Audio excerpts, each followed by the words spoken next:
the next person says, well, I actually, I've followed up with all of my past clients, so I don't need to call any of them, but I've got about 20 people in my funnel, in my people that are going to buy or sell in the next 6 to 12 months. I'm going to call all of them today and just have a quick conversation, just check in on them again. Some of them, it's been a week or two since I've called them. I want to stay in relationship, so I'm going to call them. And then somebody else might say, I've got a bunch of internet leads, and I want to call 100 of them today and see if I can get anywhere with them. Everybody sets a goal. It doesn't really matter your goal. It matters that you're setting a goal. So if we went out, you and I went out back and we started playing basketball and we were just shooting the ball around and kind of goofing off, it would be a pretty mundane entertainment. But the second that Andre shows up and says, hey, I'll give $1,000 or $1,000 to the winner, first 1 to 10, then all of a sudden I'm boxing out. I'm trying to get rebounds. I'm taking smarter shots. I'm working 2 or 3 times as hard because there's now a scoreboard in front of me. So that's what you need to do every single day. You need to set a scoreboard. So let's say that you said, I want to call 50 people today. So at 8:30 a.m., you do your stand-up. You have somebody, accountability partner. You don't have to be on a team. You can find an accountability partner for this. And you say, all right, Nick, how many do you want to do? 50. Okay, good. Me too. I'm going to do 50. We'll check back. At 8:30 or at 9 o'clock, we hang up. And from that 8:30 call, we set our goals and then we practice. So we practice having those conversations. Hey, I wanted to check in on you. How are you doing? How are things? And we start having real conversations to get in the groove. At 9 o'clock, start making my phone calls. And I go as long as I can and hit as many numbers as I can. And then at 12 o'clock, we have an education. We come back on here. We do an hour, maybe a half hour to 45 minutes worth of education about what's going on around us, how to do virtual open houses, how to do virtual sellings, how to do a listing appointment over Zoom, how to use FaceTime to walk through a home, all these different trainings that are geared towards what's going on right now in our business. It's also a chance for us to check in and say, hey, Justin, how'd you do?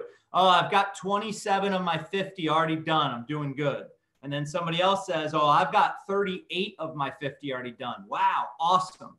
Now afterwards, we're now from 1 o'clock till 4:30. We can make up whatever difference we need. So if I only did 27, then I've got 23 to make up. If he did 38, he's only got 12 to make up. And once we've hit our 50, we're done. We don't have to work anymore. Like that's our spot. Now we check our email, make sure there's not any like ongoing nonsense that we have to deal with. But for the most part, I won my day because I reached my 50 people. Now at our 4:30 call, we all come back on and we all check in. How'd you do? How'd you do? How'd you do? How'd you do? And it's how did you do to your goal? Not I did good.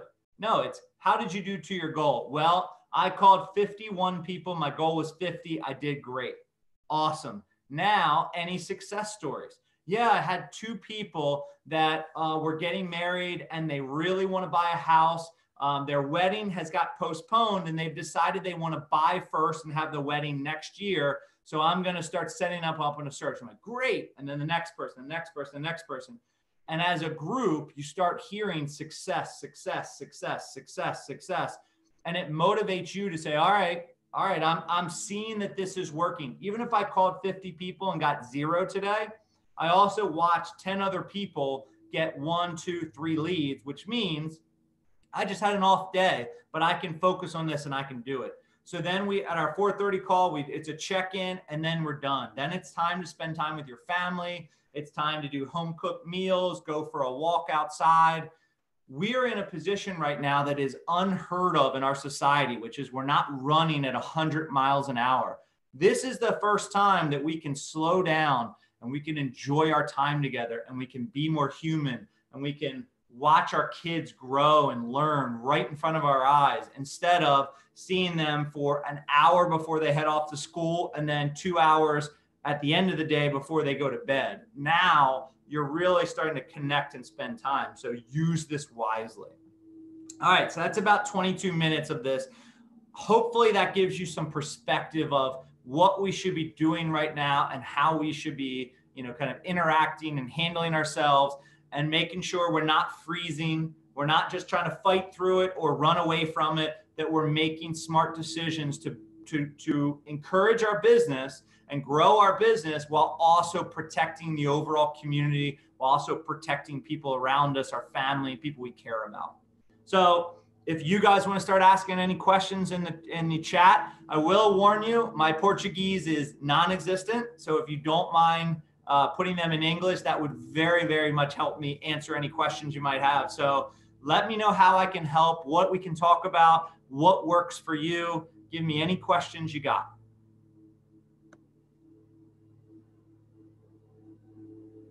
Welcome to Portugal. Glad to have you. Good morning, Nick. Boa tarde. Maybe I said that right. Maybe I didn't. Boa tarde, something like that. How are you? Good to see you. Good morning. I love it. I love it, guys. I really appreciate all the love and feedback. But ask me some questions. How can I help you? How can I help you grow your business? What are you struggling with that you want some advice on? What's going really well that you want to share? Anything like that, let me know. Nick, you have four questions on Q&A. If you have access to Q&A below. The Q&A, yeah. You have four questions there. Got it. Now we're seeing it. Okay, perfect. So let's see. In this day, you do everything from your home, like show houses. How do you do it using technology? What kind of technologies? Thanks. All right, perfect. Ricardo, what I mean by showing houses is, one, all of our listings, we're trying to get 3D virtual tours. We're trying to get full walking video tours. We're trying to do everything in our power to get as much information out there for the consumer or for any potential buyers or sellers. When it comes to showing houses, I think there's a gray area there. And some people say you absolutely can't show houses, so don't even try. Other people are saying, I got a family to feed, I'm going to do it anyway. And there's neither one of them is right or wrong. So I'm not here to cast judgment on anybody.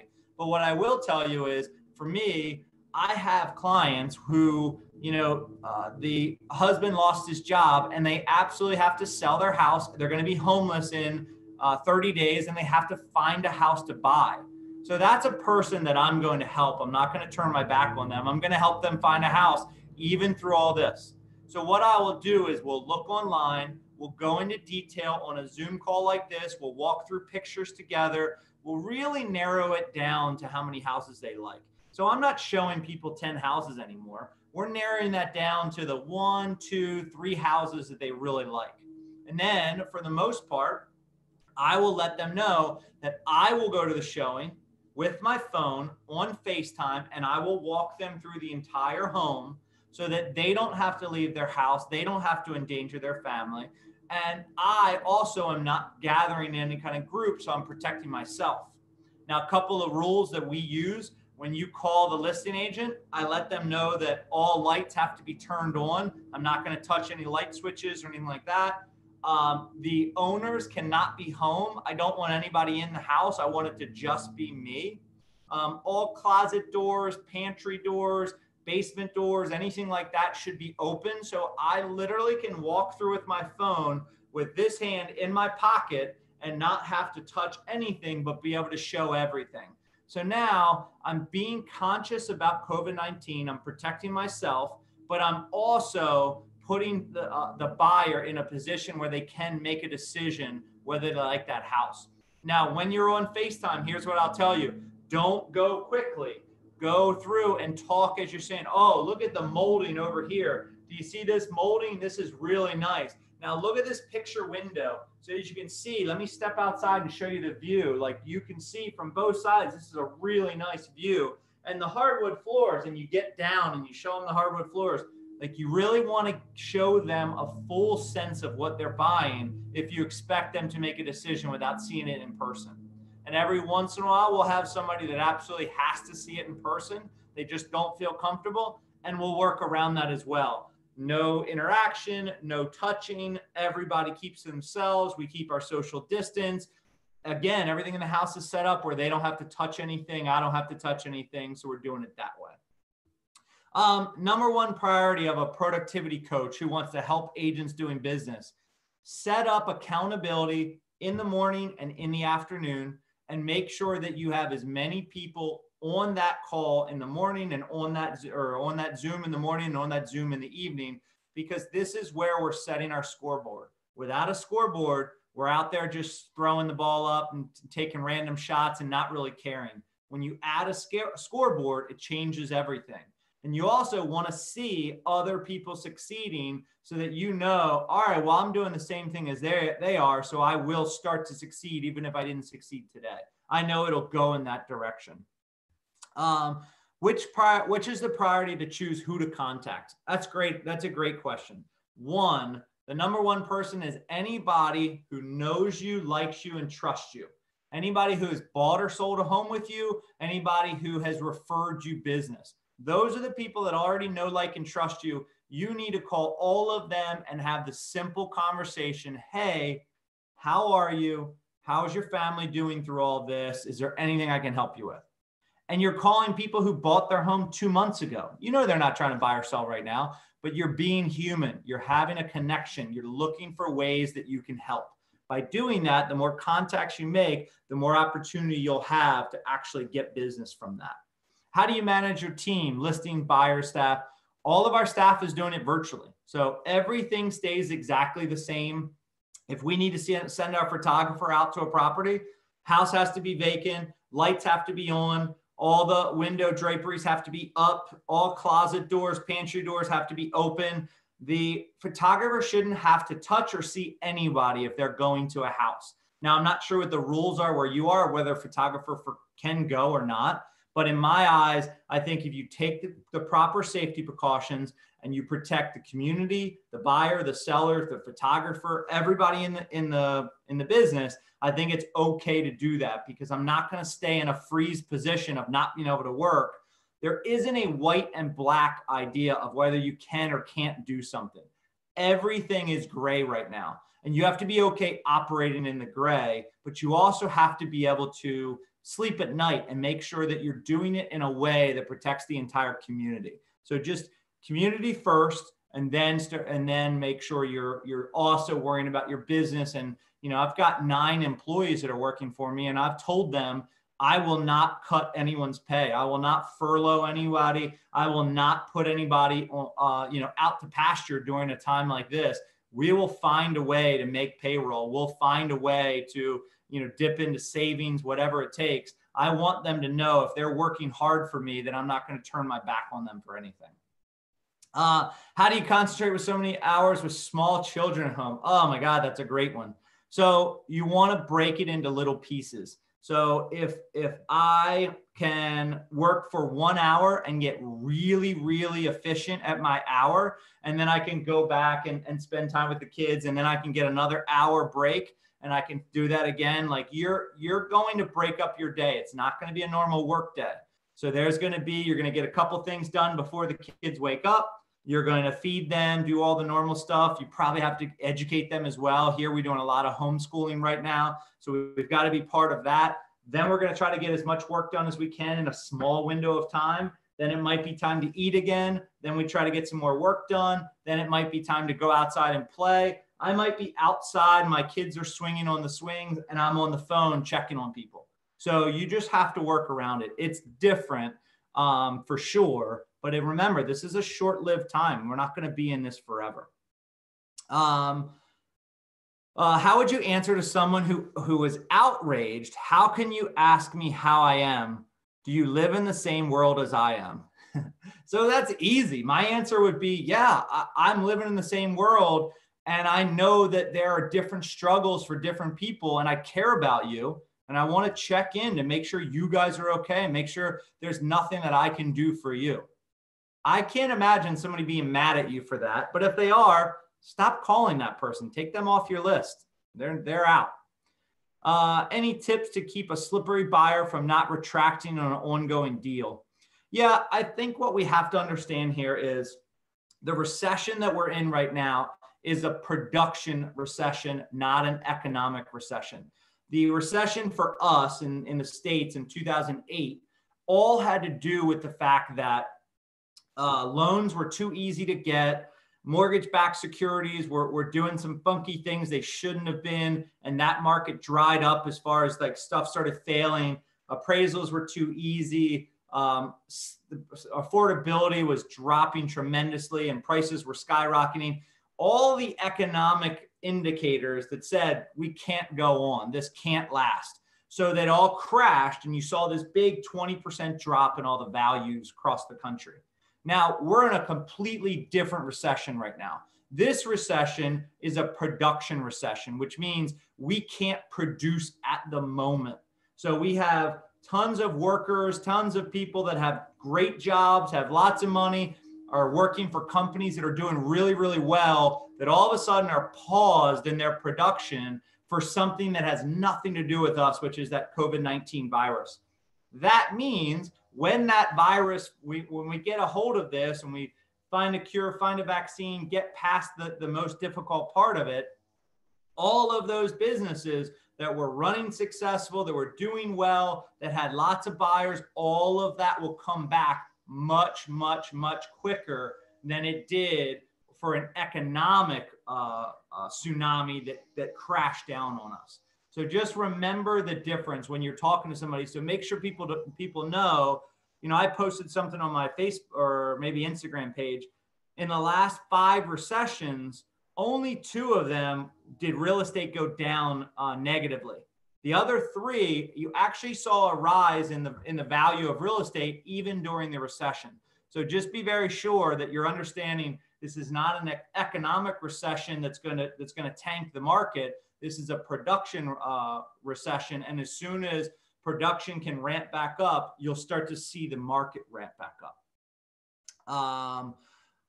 What will be the periodic to contact people who are not willing to talk about real estate? You should not be talking about real estate. Real estate is not your conversation. COVID-19 and connecting with them as a human, that is your conversation. Stop trying to sell your stuff. Stop trying to peddle anything. Stop thinking selfishly. Your job is to connect. People remember how you make them feel, not what you say. Stop having real estate conversations. What has been the feedback from customers making and receiving online offers?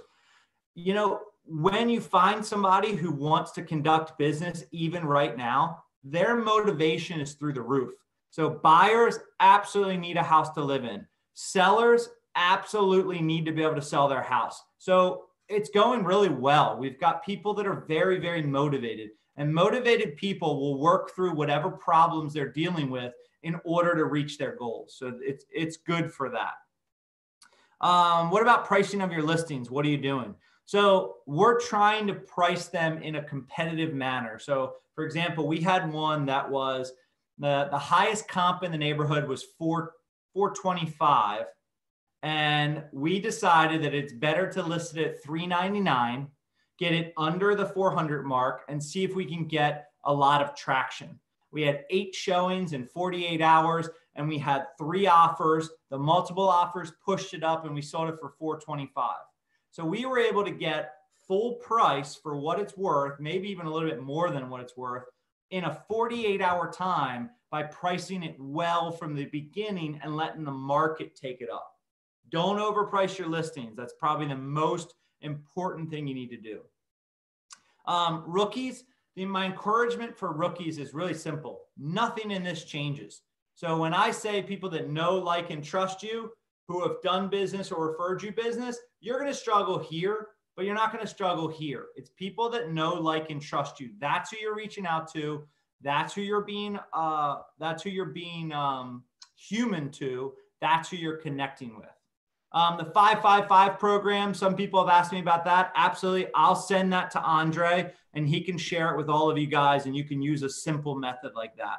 But have you changed it? No, I already sent it to you? Yes, but some agents asked me if you change it since these new times. It's the same? It's exactly the same. Your conversation is different. So rather than talking about a client appreciation event, you're asking how they are and you're checking in on them and their family. That's the only thing it changes. Okay. What would you recommend to an agent who's just arrived and has very few contacts? So that's going to be tough because you're going to have to really go out and find a way to connect to people and find people that you can connect with. Start with the things that you enjoy doing. If you love football, then find a local football club that you can become a part of. And even if they're doing stuff online and virtually, if you are really into cooking, then start cooking and do a blog and see if you can get people to start coming to you. It really just, you need to go where your heart is and go find people that you can connect with on that same level. Any advice for agents that are part of the risk groups? So I want to make sure we're all clear here. They used to think that this was just, an older population problem. This is not. This is, all of us are at risk. So I don't care who you are, as much as you can do virtually, you should. I don't think anybody should go to a listing appointment anymore.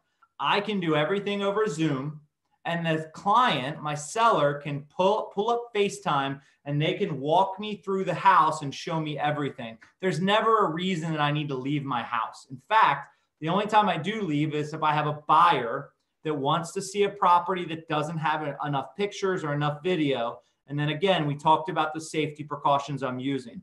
If you're at a position where you're like, hey, I still don't feel comfortable doing that, then contact the seller and ask if they can let the buyer walk through with the same precautions. And then you're on FaceTime while they're walking through and you're talking them through. Either one of those works. It doesn't mean you have to leave the house. So great question. Thanks a lot. Appreciate it. No problem. Facebook lead forms for sellers. The best way to get sellers online is to find people looking to buy. If someone's looking to buy, they typically have something to sell. So I haven't found a lot of people that care what their house value is right now. There's just too much going on. So we're focused a little bit more on buy side and then finding buyers who want to move up and have a house to sell. Regarding what to expect real estate business short. What should we expect in the short and medium term? In the short term, we're going to be in this position for 30, 60, or 90 days. In fact, I'd probably prepare for 90 just to be on the long side. And if we get through this sooner, even better. But that means 90 days where you can develop an amazing pipeline that you would never have the daily time to do if you weren't given these 90 days. So you've got to look at these 90 days as a gift. And with that gift, what are you using it for? If you've seen somebody who has, over the winter time has eaten terrible, drank a lot, and really didn't care about their health, and they come out of that and what they look like. And then you've probably also seen somebody in a movie who went to prison and they came out 2 months later and they've been doing pull-ups for 100 hours a day and they're ripped and all that. What are you going to do? If you're in this for 90 days, are you going to come out like the very happy kid that ate cake every day? Or are you going to come out like, wow, looks like you were in prison because you are buff, ready, and can take on the world? You have the choice in the next 90 days. So you're going to decide how you want to do that. This is definitely a long one. I love working on this market. I think we have an important job. All right, perfect. A lot of great stuff. Not a question though, but that's awesome. I'm glad you guys are enjoying this. I hope this was helpful. I went a little over 41 minutes, but hopefully this was helpful for you guys. And it gave you a lot to think about and a way to understand what we're going through and that we're all going through it together. Andre? Okay. Thank you. Thank you, Nick. Thank you for your time. Hope everything is okay with your family, yes, with your team. If you need anything from KW Portugal, just let us know. Awesome. Okay. Will do. Thank you. Thank you, guys. Have a great day. A todos os que estão a assistir a esta sessão, daqui a 18 minutos, começamos os 6 PPs. Até já.